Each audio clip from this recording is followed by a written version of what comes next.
So setup. This is where you're going to do all your configuration. So I'm going to initially go over this as a navigational familiarity so you kind of understand where things are, and then we'll kind of get into explaining where it's relevant in terms of setup. So you're going to have AI sources, and AI sources are essentially going to be your video sources. So the video streams that you're pulling into the AI box. You're going to have your AI detector or tracker settings. Essentially, this is where you set up your zones that the AI is going to utilize for its detection purposes. And again, we'll dive in a little deeper. Right now, it's just to get your familiarity with where things are, and then we'll dive into how you use those items, those options. The AI box has an option for face recognition. That's a hardware plug that basically goes inside the unit. Now, if you're buying an AI box with face recognition, that is already set up for you. So there's nothing you need to worry about in terms of installing the face recognition module, because we've already taken care of that from our end. If you have an AI box out in the field, it does not have face recognition. It is possible to retrofit that AI box with the face recognition module. It does require tech understanding.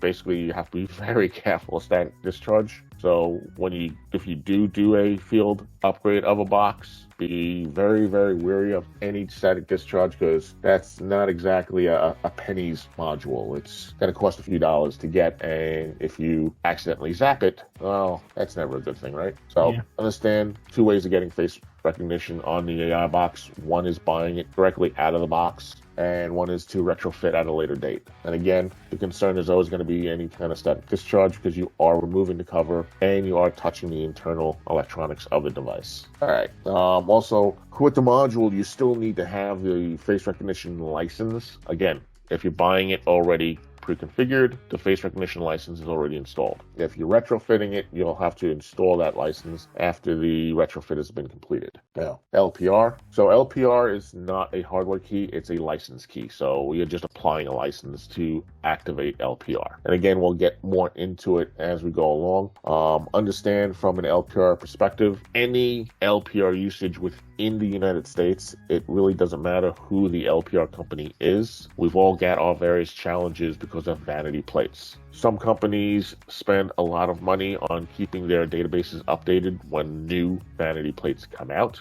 Others obviously don't have resources to keep up current with that. If you've got an embedded system like the AI box, there's going to be only so much resources that it has internally. The good news is that the AI box can work with external LPR databases. So in terms of that issue of not being up to date, as long as you've tied into a partner who provides a national LPR database, or maybe it's a local LPR database, and they keep their database up to date, you're in good hands. All right, fallen person, it's self-explanatory. Basically, it's an AI detection to determine if somebody has fallen. Again, it's also a license-based option, so that's something you can add at a later date, or you can have it added at time of purchase.